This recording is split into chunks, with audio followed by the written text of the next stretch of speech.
हाँ भाई, तो फिर से मैं आ गया हूँ आपके लिए एक बहुत ही प्यारी वीडियो लेके आने के लिए।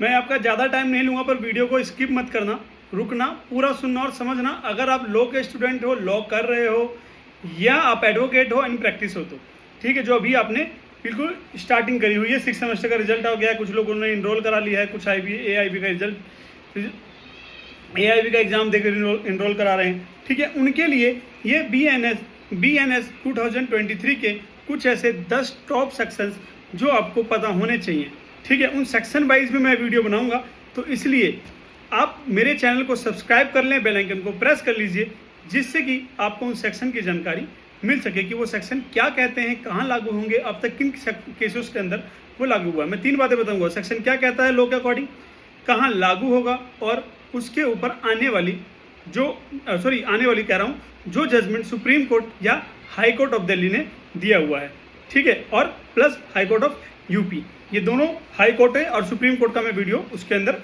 बनाऊंगा, ठीक है।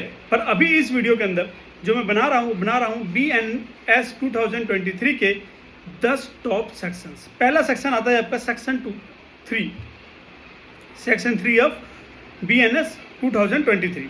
ये किसकी बात करता है? ये जर्नल एक्सप्लेनेशन है। किसकी बात है? जर्नल एक्सप्लेनेशन, जो पूरे BNS को समझने की बुनियाद है। जब आप पूरे BNS को समझना चाहते हैं तो सेक्शन 3 आपको पूरी तरीके से पता होना चाहिए, याद होना चाहिए, कंठस्थ होना चाहिए। देखो, आप अगर एडवोकेट LLB कंप्लीट कर चुके हैं, चाहे आपने LLB 3 ईयर किया हो, चाहे LLB आपने 5 ईयर किया होगा, 5 ईयर LLB के अंदर BA LLB आता है, ठीक है, और 3 ईयर के अंदर BCom BA आता है, ठीक है। मैटर ये नहीं करता कि आपने कौन सा किया है, मैटर ये करता है कि आप अगर लॉ कर चुके हो, आपके पास लॉ की डिग्री है, तो लॉ की नॉलेज होनी जरूरी है, ठीक है। तो इसलिए जब आप BNS 2023 के एक्ट को पढ़ोगे, तो उसको पढ़ते टाइम पे आपको सेक्शन 3 का बहुत अच्छे से पता होना चाहिए, क्योंकि वो क्या है? बुनियाद है जो आपको बताएगा पूरे BNS। कई महत्वपूर्ण शब्दों को अर्थ यहीं से स्पष्ट होते हैं। कुछ ऐसे एक्ट के अंदर महत्वपूर्ण शब्द होंगे जिनके एक्ट को यहाँ बताया जाएगा, इस एक्ट के अंदर बताया जाएगा कि उसके क्या मीन्स निकल के आता है, ठीक है। याद रखना, कानून के अंदर शब्दों का बहुत बड़ा हेरफेर है। एक शब्द का बहुत ज़्यादा मीन्स हो सकते हैं, बहुत ही डीप मीन हो सकता है, ठीक है। अच्छा, अगला सेक्शन आता है सेक्शन 4, जिसको बोलते हैं पनिशमेंट। सेक्शन 4 के अंदर क्या बताया गया? BNS में दंड के प्रकार, किस तरीके से दंड दिया जाएगा, क्या क्या प्रकार होते हैं, ये आपको पता होना चाहिए, ठीक है। इसके अंदर बात करता है कम्युनिटी सर्विस को भी दंड के रूप में शामिल किया गया है, जो एक महत्वपूर्ण बदलाव है। क्या है? यही इसके अंदर का बदलाव भी है। BNS एक्ट के अंदर जब हमारा CRPC या CPC था, तभी हमारा नया एक्ट बनाया गया, तो इसमें एक महत्वपूर्ण बदलाव किया गया, और जिसके अंदर बात करता है कम्युनिटी सर्विस को भी दंड की बात करता है, ठीक है। इन डिटेल बताऊंगा मैं, हर एक सेक्शन को इन डिटेल बताऊंगा।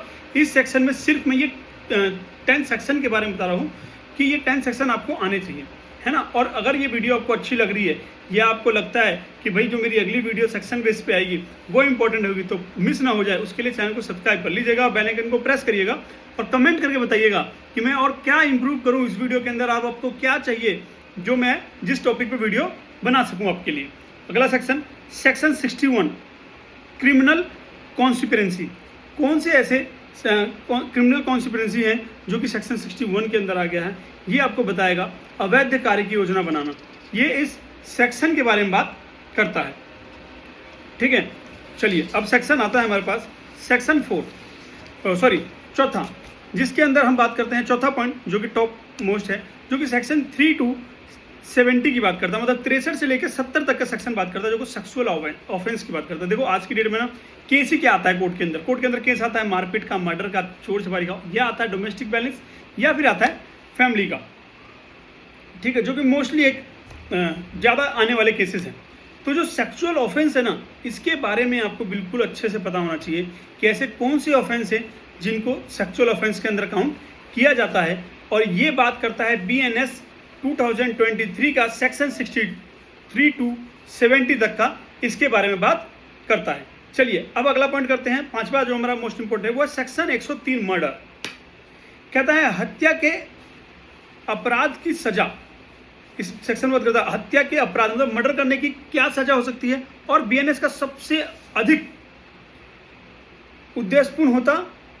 उद्देश्य होना वाला प्रावधानों में से एक है।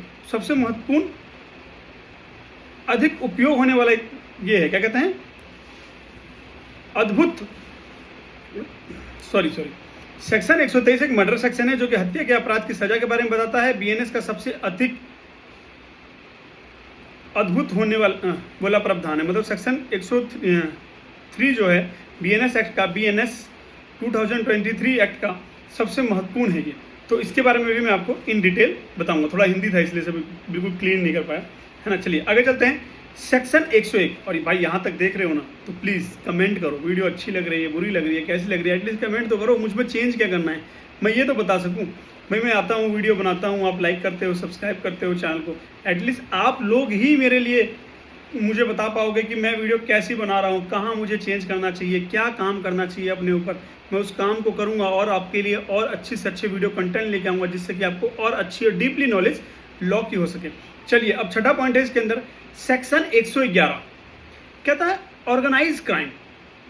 ऑर्गेनाइज क्राइम सेक्शन 111 कहता है कि हम बात करते हैं ऑर्गेनाइज क्राइम के बारे में। बीएनएस की नई और महत्वपूर्ण धाराओं में से एक है ये, ठीक है, एक नई है और महत्वपूर्ण धाराओं में से ये एक है। गैर syndicated extortion contract killing, human trafficking, इन जैसे मामलों के बारे में ये बात करता है सेक्शन 111 जो ऑर्गेनाइज क्राइम के बारे में बात करता है। आता है एक section 113 terrorist act. Terrorist act के बारे में बात करता है सेक्शन 113, जिसके अंदर आतंकवादियों की क्रियों, अलग अलग अपराधों को शामिल किया गया है, इसके बारे में बात करता है। ये भी मैं बताऊंगा कि इसके अंदर कैसे, ये कौन कौन से इसके अंदर आते हैं। आप अगर न्यू लॉयर हैं, मैं बार बार कह रहा हूँ चैनल को सब्सक्राइब कर लो, सपोर्ट करो, और मैं पक्का बताता हूँ आपको अपने वीडियो के माध्यम से लॉ का एक भी कोना ऐसा नहीं छोड़ने वाला हूँ जो मैं आपको लेकर नहीं आऊँगा। मैं प्रॉमिस नहीं करता, पर मेरी पूरी कोशिश होगी कि मैं डेली बेसिस पे आपको एक ऐसा टॉपिक बताऊं जो आपके काम का हो। और मैं हर एक सेक्शन, जब भी किसी सेक्शन को बात करूंगा तो सेक्शन के अंदर उस सेक्शन से रिलेटेड फैक्ट, केस और सब के बारे में बात करूंगा और सबके बारे में बताऊंगा आपको, और एक केस स्टडी के साथ आपको इन डिटेल समझाऊंगा चीज़ों को। अब कहता है section 152 act endangering, sovereignty, unity and integrity of India, इसके बारे में हम बात करें, जो कि पुराने सेडिशन कानून की जगह एक नया प्रावधान, जो पुराने कानून थे उसकी जगह एक नया प्रावधान गया। इसके उद्देश्य को भारत को बहुत ज़्यादा फायदा हुआ। उसके बहुत सभ्यपूर्वक एकता, एक अखंडत, बहुत हिंदी में लिखा है यार, ठीक है, अखंडत है, मतलब बहुत इंपॉर्टेंट पॉइंट है, इसके बारे में भी इन डिटेल में आपसे बात करूँगा। अगला आता है सेक्शन 9। सेक्शन 9 किसकी बात करता है? सेक्शन 9 बात करता है थीव, मतलब चोरी, कि चोरी में किस किस चीज़ों को शामिल किया गया, ये सेक्शन 9 बात करता है। मैं इन डिटेल बताऊंगा आपको इस सेक्शन को, जब मैं एक्सप्लेन करूंगा ना आने वाले 10 डेज के अंदर, तो मैं बताऊंगा कि चोरी के अंदर ये सेक्शन क्या कहता है।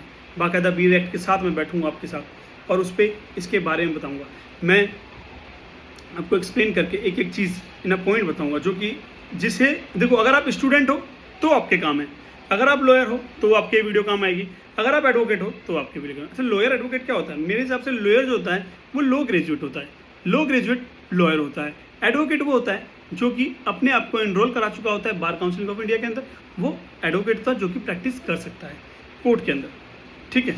सेक्शन 356 डिफर्मिनेशन, महिलाओं से संबंधित प्रावधान, इसको डाला गया सेक्शन 356 के अंदर, BNS 2023 के अंदर। इस सेक्शन के थ्रू मैं आपको बताऊंगा डिफर्मिनेशन किसके अंदर आता है, इसके अंदर क्या क्या है, ठीक है। चलिए, तो मैं अभी वीडियो को यहीं ख़त्म करता हूँ। नेक्स्ट वीडियो में लेके आऊँगा इसके पहले पॉइंट से, सेक्शन 3 से BNS के, और आपको इन डिटेल में बताऊँगा कि होता क्या है। तब के लिए जय हिंद, जय भारत, और कानून को जाने समझे। कानून आपको मजबूती देता है सोसाइटी में अच्छे तरीके से जीने के लिए, किसी भी गलत चीज़ को रोकने के लिए, और आप अपने आसपास ध्यान रखें, अगर कहीं कुछ गलत हो रहा है तो उसके लिए आवाज़ उठाएं, डरे नहीं, क्योंकि अगर आप डरेंगे तो फिर ये समाज धीरे धीरे डर का शिकार होता चला जाएगा और गंदा हो जाएगा। तो इस समाज को अगर आप अच्छा करना चाहते हो, आप अपने एरिए, मोहल्ले, गली, जहाँ भी आप रहना चाहते हो, आप उसको अच्छा बनाइए, देश अपने आप अच्छा बन जाएगा। आप खुद बढ़िए, देश अपने आप आगे बढ़ जाएगा। जय हिंद, जय भारत। मैं आपका दोस्त राहुल कुमार राजपूत। Bye bye.